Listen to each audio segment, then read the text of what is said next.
vaincrai en Jésus. Luc chapitre 18. Nous lisons du verset 1er jusqu'au verset 8. De Luc chapitre 18. Jésus leur adressa une parabole pour montrer qu'il faut toujours prier et ne point se relâcher. Il dit, il y avait dans une ville un juge qui ne craignait point Dieu et qui n'avait d'égard pour personne. Il y avait aussi dans cette ville une veuve qui venait lui dire, fais-moi justice de ma partie adverse. Pendant longtemps, il refusa. Mais ensuite, il dit en lui-même, quoique je ne craigne point Dieu, et que je n'ai d'égard pour personne, néanmoins, parce que cette veuve m'importune, je lui ferai justice, afin qu'elle ne vienne pas sans cesse me rompre la tête. Le Seigneur ajouta, entendez ce que dit le juge inique. Et Dieu ne fera-t-il pas justice à ses élus qui crient à lui jour et nuit? Et tardera-t-il à leur égard? Je vous le dis, il leur fera promptement justice. Mais quand le Fils de l'homme viendra, trouvera-t-il la foi sur la terre? Que Dieu vous bénisse encore. Et qu'il ajoute ses bénédictions à l'étude de sa parole. Vous pouvez vous asseoir s'il vous plaît. Notre exhortation ce soir a pour thème la prière persévérante. Mardi, nous avons parlé de la prière de la foi. La prière de la foi, nous avons dit, c'est une prière basée dans la foi. Basée dans la foi et dans les promesses de Dieu. Vous avez une promesse, vous mettez votre foi sur la promesse et vous priez conformément à la promesse. C'est ça la prière de la foi. Et la prière de la foi, quand vous demeurez ferme, Dieu doit accomplir sa promesse en vous. Dieu ne tarde pas dans l'accomplissement de ses promesses. Et aujourd'hui, nous parlons de la prière persévérante. Souvent, c'est le constat. Souvent, nous qui venons dans les réunions de prière, nous avons tendance à compter même nos réunions de prière. J'ai déjà fait 10 réunions de prière. Jusqu'à aujourd'hui, il n'y a rien. Ma situation est toujours pareille. Ma situation est toujours la même. Nous qui prions Dieu par rapport à nos besoins. Tu as prié depuis 2020. Tu as prié. Il n'y a pas de solution. Tu commences à dire, oh, Dieu m'a abandonné. Dieu ne m'écoute pas. Nous autres là, Dieu ne traite plus avec nous autres là. Non. Ce n'est pas à toi d'exiger à Dieu quand est-ce qu'il va accomplir ses promesses envers toi.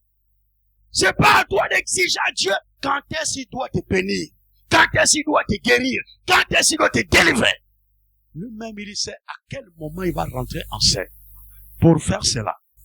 Mais toi, tu ne connais pas les temps. Tu ne connais pas les temps que le Père a fixé de son propre autorité. Dieu seul connaît le temps qu'il va te visiter. Dieu seul connaît le moment qu'il va te visiter. Mais toi, tu dois persévérer dans la prière. Tu dois avoir une prière persévérante. Tu ne dois pas t'arrêter. La prière persévérante force l'exaucement. Je me laisse un peu conduire ce soir. La prière persévérante force l'exaucement. Retenez ça ce soir. Si vous êtes persévérant dans la prière, Dieu n'aura pas d'autre moyen que de répondre à votre prière. Il répondra. Et nous allons voir comment être persévérant dans la prière. Nous allons prendre un peu le cas de cette parabole-là. La parabole nous parle d'un juge inique. Donc un juge qui ne craint pas Dieu et qui ne craint pas les hommes. Et ce juge-là vivait dans une ville comme tout. Il était ici en tout. Comprenez-moi, hein? Je vais vous amener dans le contexte de la parole. Parce que c'est quand vous rentrez dans la parole que quelque chose se passe. Si vous êtes loin de la parole, il n'y a rien. Vous devez rentrer, vous devez faire corps avec la prédication. Ce juge-là est là, était ici en tout, dans la ville. Dans la même ville où vivait le juge unique, dans la ville de Tourma, où vivait le juge unique, il y avait une femme veuve. Cette veuve-là avait perdu son mari. Son mari était son espoir. C'est son mari qui faisait tout pour elle. Tout pour elle. Et comme nous voyons aujourd'hui, quand le mariage n'est pas sécurisé, ça c'est maintenant notre temps. Quand le mariage n'est pas sécurisé, quand vous n'êtes pas marié, souvent quand au décès de votre mari, votre époux, ou votre, je sais pas comment appeler, concubin, puisque c'est pas votre mari en réalité. Au sein du décès, les parents vont venir discuter les biens. Oh, la maison là, c'est pour moi. Ça, c'est les neveux. Les neveux sont toujours comme ça. La maison là, ça, c'est pour nous, les neveux. Les sœurs, c'est ça. Non, la voiture là, ça, c'est pour nous, les sœurs. La maman aussi, c'est moi qui ai mis au monde cet enfant-là. Donc, la retraite là, mettez ça sur moi.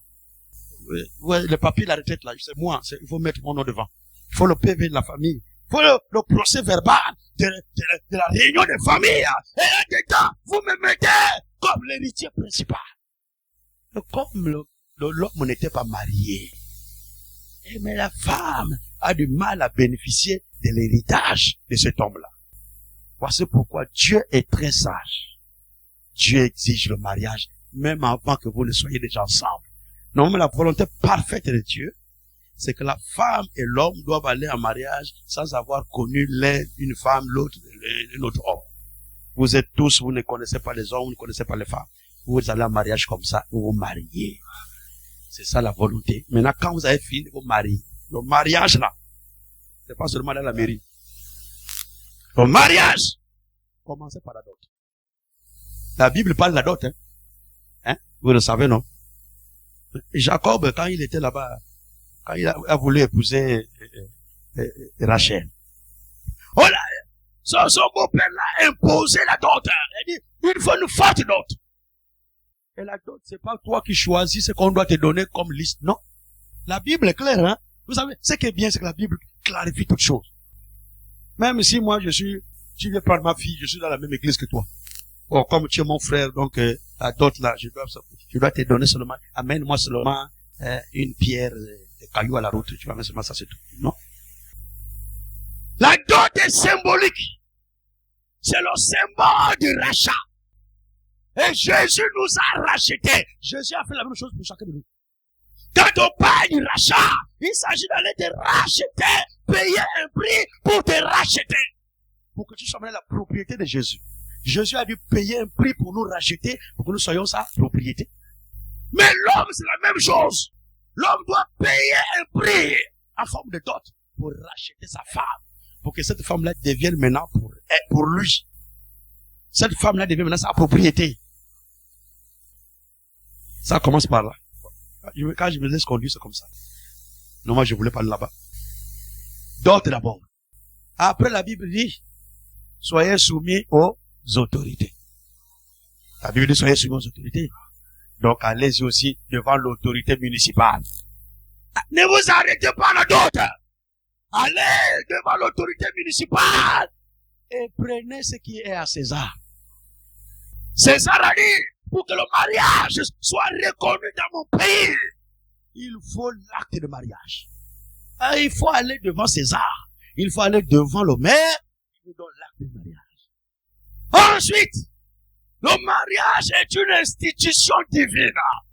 Le mariage ne vient pas des hommes. Le mariage vient de Dieu.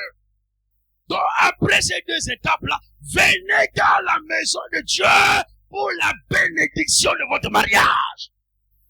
Il faut que Dieu vous bénisse aussi dans votre mariage. Ces trois étapes-là, il faut les faire.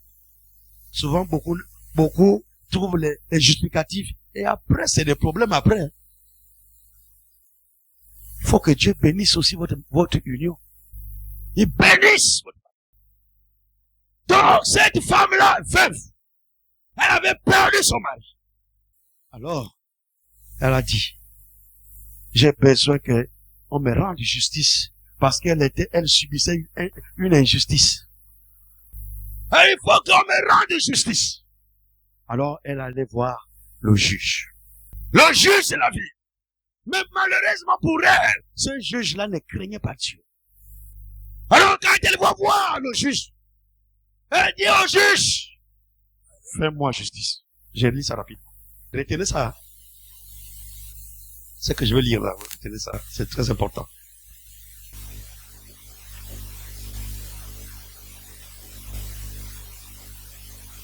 Je relis.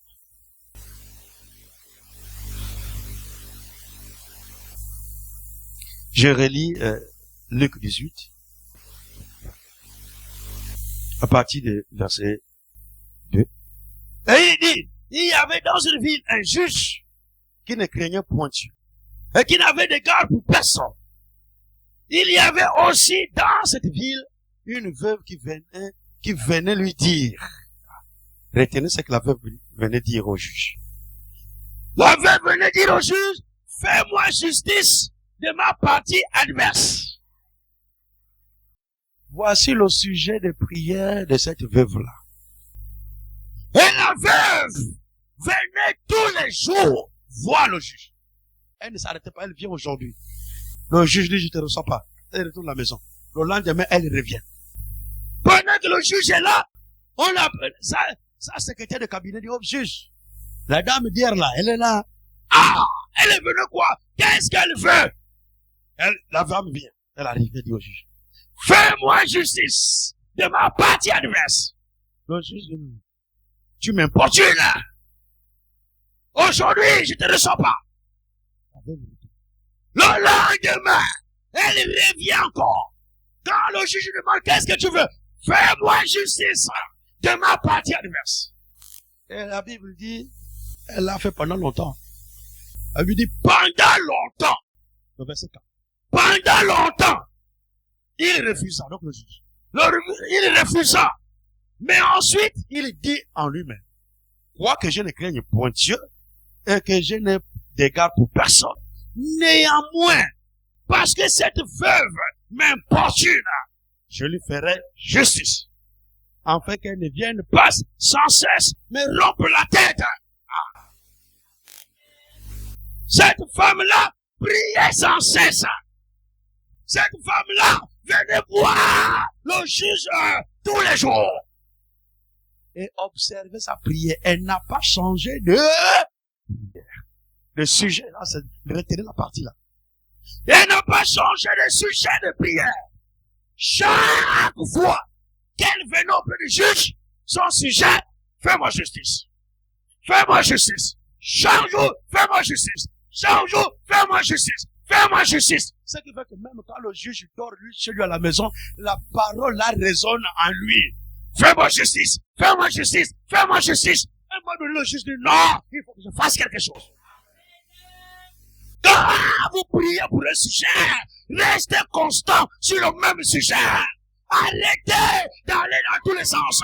Arrêtez d'aller dans tous les sens. Continuez à prier pour le même sujet, pendant longtemps. Et Dieu t'exaucera. Il t'exaucera. Aujourd'hui, oh Seigneur, donne-moi le travail. Demain, Seigneur, donne-moi le mariage. Après-demain, Seigneur, je n'ai plus à manger. Donne-moi la nourriture. Après, Seigneur, bénis mes prochains. Dans tout ça, le Seigneur te donne quoi? Tous les jours, tu diversifies les prières. Tu diversifies les prières. Tu diversifies. Dieu va te donner. Qu'est-ce que tu veux que tu t'exauces finalement? À un moment donné, reste constant. Le besoin qui te tient à cœur, reste constant. Reste constant. Tous les jours, devant le Seigneur. Seigneur, guéris-moi. Seigneur, guéris-moi. Seigneur, guéris-moi. Guéris-moi. Guéris-moi. Veille de prière, guéris-moi. Lis de prière, guéris-moi. À chaque fois, guéris-moi. Et Dieu finit par te guérir.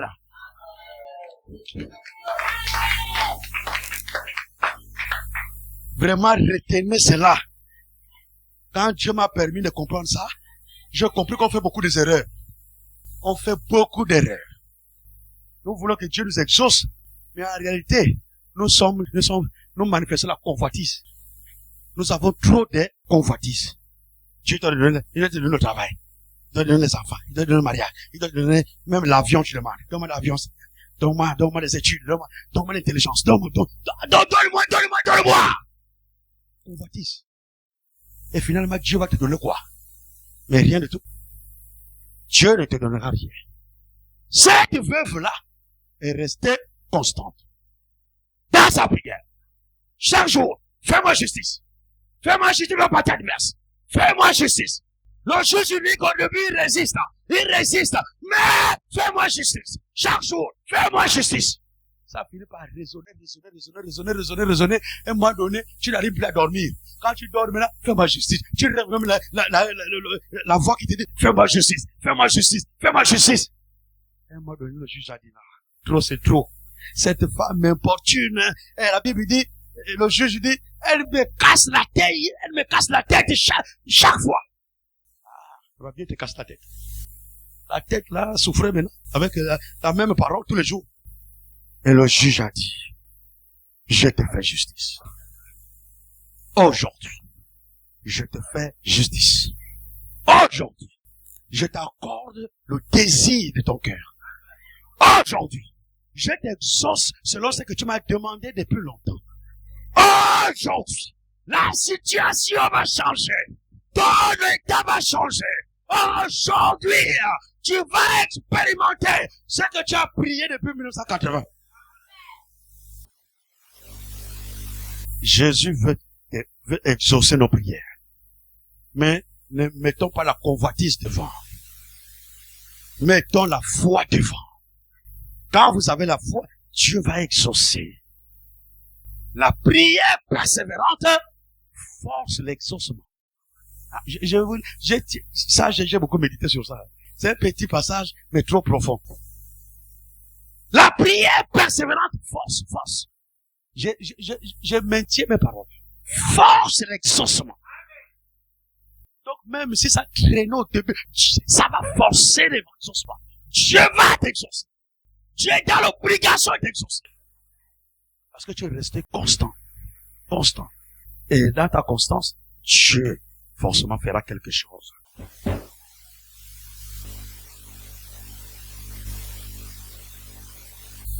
Prière persévérante montre une foi qui est en veille.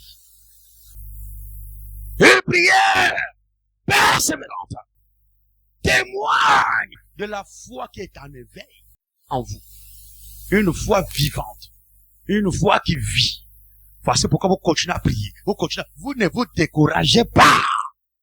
La foi ne connaît pas le découragement. La foi continue à persévérer. La foi ne se décourage pas. Comme cette femme-là, elle ne s'est pas découragée. Elle n'a pas relâché dans la prière. Mais elle a persévéré dans la prière. Alors, une prière persévérante montre que la foi est déjà en action. Pourquoi? Parce que la personne croit, malgré le temps que la chose pourra faire, je crois que Dieu agira. C'est cela. Malgré le temps que la chose fait là, je crois que Dieu m'exaucera. Dieu me répondra. Et comme tu as cette ferme assurance en toi, tu continues à prier tous les jours, prier sans cesse. Pour la même chose. Parce que pour toi, tu crois que Dieu agira. Dieu agira. Si tu crois que Dieu agira, tu ne dois pas arrêter de prier. Continue à prier. Le jour que Dieu a décidé de t'exaucer, tu ne le connais pas. Ça peut être même aujourd'hui. Et vous savez, pour les promesses de Dieu, les promesses ne sont pas comme les commandements. Les commandements, Dieu exige seulement la foi, donc l'obéissance. Vous devez obéir aux commandements. Vous devez avoir foi dans les commandements de Dieu. Mais c'est pas la même chose pour les promesses. Pour la première promesse de Dieu, Dieu exige deux choses. Dieu exige la foi dans sa promesse. Et la deuxième chose, Dieu exige la patience. Deux choses qui doivent marcher avec vous quand vous priez pour que Dieu exauce sa prière, sa promesse en vous. Il faut la foi, il faut croire. Ensuite, vous devez patienter. La patience et la foi marchent avec un homme qui croit que Dieu agira dans sa vie. Tu dois être patient. Et dans ta patience, tu continues à croire que Dieu fera quelque chose. Nous allons lire une écriture, puis nous allons prier.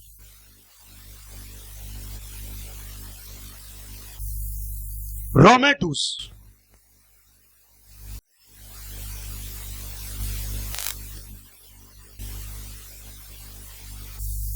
Romains 12.